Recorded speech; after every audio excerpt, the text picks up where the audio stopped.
یہ میری خوش قسمتی کہ میں حضور کا امت ہوں، ساری زندگی اس کا شکریہ ادا کرتا رہوں تو کہ شکر ادا۔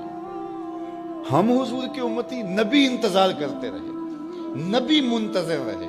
حضرت خلیل اللہ کی بارگاہ میں پکار رہے ہیں، ربنا وابعث فیہم رسولا، مالک رسول بھیج دے۔ کوئی کہتا ہے لیسا بفظ ولا بغلظ، وہ ترشرو نہیں ہوگا، سخت مزاج نہیں ہوگا، ماتھے پہ شکنے لانے والا نہیں ہوگا، وہ پیار بانٹنے والا ہوگا، بس وہ آیا جا رہا ہے۔ حضرت عیسیٰ نے تو نام بھی بتا دیا نا، مبشرم برسول یاتی من بعد اسمہ احمد، لوگوں میں جا رہا ہوں، چلو نام بھی بتا دیتا ہوں، میرے بعد جو آنے والا اس کا نام احمد ہوگا۔ نبی انتظار کرتے رہے، 12 نبیوں نے انتظار کیا حضور کی امت میں ہونے کے لیے، تمنا کی۔ نستورہ راہب انتظار کرتا رہا، بحیرہ راہب انتظار کرتا رہا۔ شب ہجر کی سختیاں کوئی اس سے جا کے پوچھے، تیری راہ تکتے تکتے جسے صبح ہو گئی۔ زندگیاں گزار دی انہوں نے۔ سلمان فارسی کی کہانی سن لو، مجوسی کے بیٹے تھے، حق کی طلب میں نکلے، باپ نے گھر سے نکال دیا، ایک پادری کے پاس جا کے رکے، زندگی بھر اس کی نوکری کی۔ جب اس کا آخری وقت آیا، اس نے کہا میری تدفین کے بعد غموریا چلے جانا، وہاں کا پادری خدا رسیدہ ہے، تجھے اس سے کچھ مل جائے گا۔ کہتے میں وہاں سے غموریا آ گیا، پھر اس پادری کی ساری زندگی خدمت کی۔ جب وہ مرنے لگا تو اس نے کہا کوئی ایسا شخص نہیں ہے جس کے پاس اب میں تجھے بھیجوں، لیکن نبی آخر الزمان کے ظہور کے لمحے آ گئے، تو یہاں سے یثرب چلا جا، وہ اس نبی کی ہجرت گاہ ہوگی، تیری زندگی سنور جائے گی، تو نے بڑی محنت کی ہے، بڑی نوکری کی ہے میری۔ کہتے میں نے اس کو کہا کہیں ایسا نہ ہو میں دھوکہ کھا جو مجھے کوئی نشانی بتا دے۔ اس نے کہا 3 نشانیاں، ایک صدقہ نہیں لے گا، دوسرا ہدیہ رد نہیں کرے گا، تیسرا 2 کندھوں کے درمیان مہر نبوت ہو۔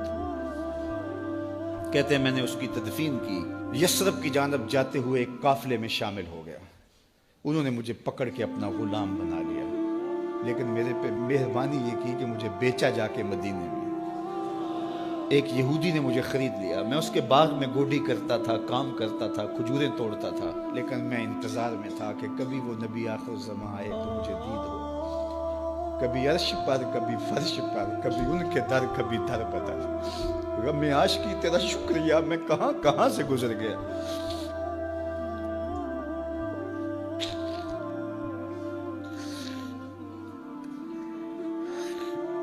کہتے ہیں ایک دن میں اپنے باغ میں کھجوریں توڑ رہا تھا کہ ہواؤں میں مستی پیدا ہو گئی اور ہر سمت سے طلع البدر علینا کی صدائیں گونجنے لگیں۔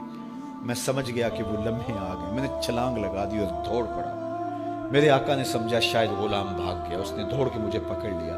میں نے اس کو کہا کہ میں نوکر تیرا ہی ہوں، لیکن دل نوکر کسی اور کا ہے، میں بھاگوں گا نہیں، مجھے جانے دے۔ میں کچھ کھجوریں لے گیا تھا صدقے کی نیت سے، جا کے حضور کو پیش کی۔ آقا کریم نے فرمایا ہم نبی صدقہ نہیں لیتے۔ کہتے ہیں نشانی ایک پوری ہو گئی، کہتے ہیں کہ میں کچھ دنوں کے بعد اور کھجوریں لے گیا اور میری نیت ہدیہ کی تھی، میں نے پیش کی، حضور نے قبول فرما لی، لیکن میں بھی کہتا تھا تیسری نشانی بھی پوری ہو لے تو پھر مانوں گا، اور وہ کیا تھی؟ 2 کندھوں کے درمیان مہر نبوت۔ کہتے ہیں ایک دن حضور میرے باغ میں آئے اور آقا کریم نے اپنے مبارک کندھے پہ چادر رکھی ہوئی تھی اور چادر کی اوٹ میں مہر نبوت چھپی ہوئی تھی، اور میں پیچھے ہو کے دیکھتا تھا، اور میری آرزو یہ تھی کہ کوئی تیز جھونکا ہوا کا آئے اور چادر ہٹ جائے اور میں مہر نبوت کی زیارت کر لوں۔ حضور میرے ارادہ قلب سے آگاہ ہوئے، فَأَلْقَى إِلَيَّ رِدَاءَهُ، حضور نے چادر اتار کے میری جانب پھینکی اور پھر ایسے رخ کر کے فرمایا انظر الی ما امرت بہ، اس پادری نے جو بتایا تھا دیکھ لے آ کے۔ تو کہا میں نے دیکھا کہ حضور کے کندھوں کے درمیان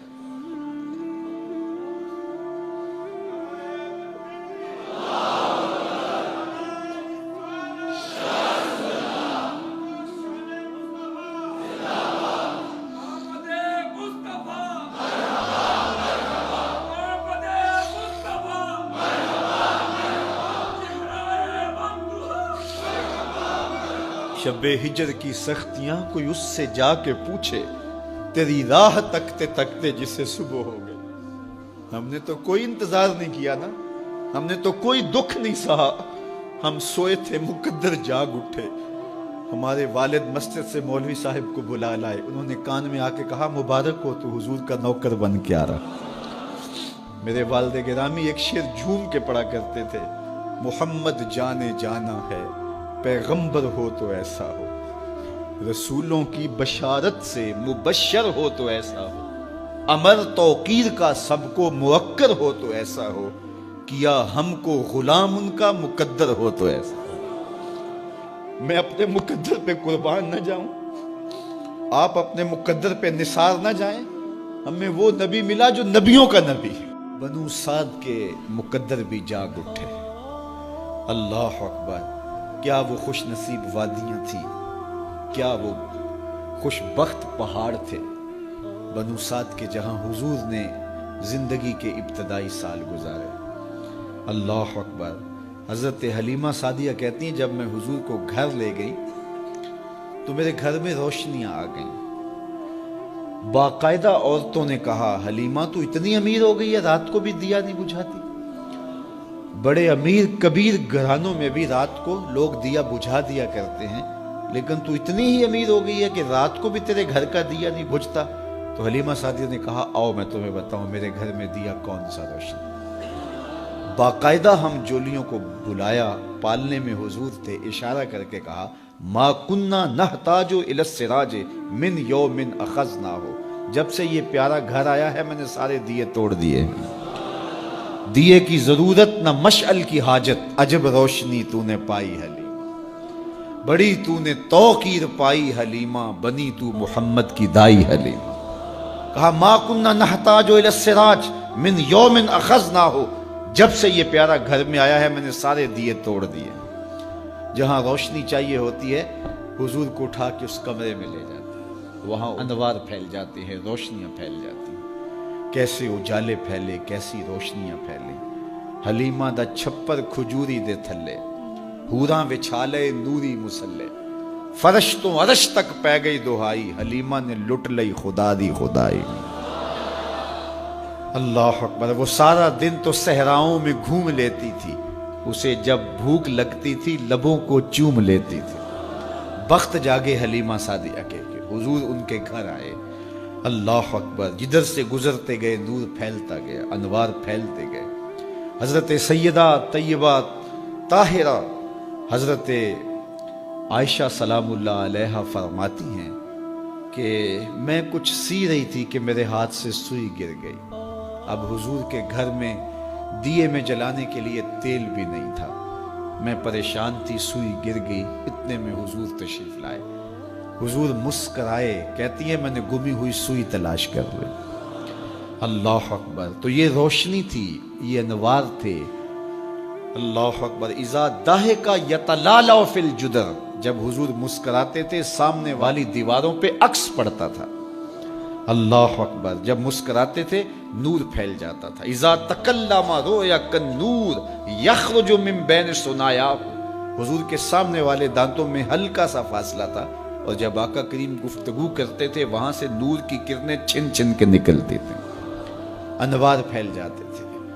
ایسا نوری ماحول, ایسا نورانی چہرہ. حضرت ابو ہریرہ بولے کل قمر لیلۃ البدر لم ارى قبلہ ولا بعدہ مثلہ. کیا پوچھتے ہو, 14ویں رات کا چمکتا ہوا چاند تھے میرے حضور.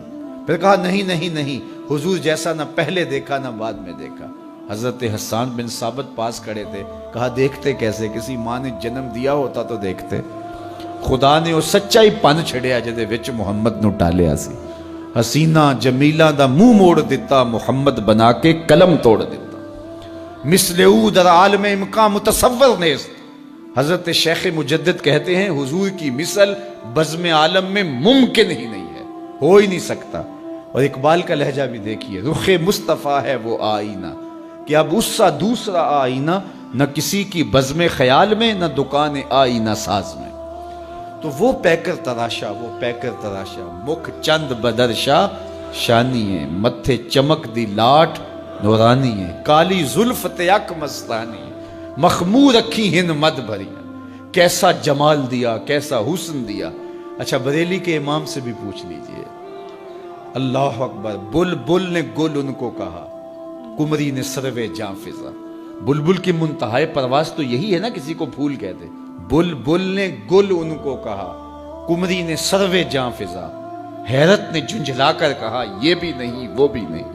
خورشید تھا کس زور پر، کیا بھر کے چمکا تھا قمر، بے پردہ جب وہ رخ ہوا یہ بھی نہیں وہ بھی نہیں. وہ حسن دیا وہ جمال دیا اللہ نے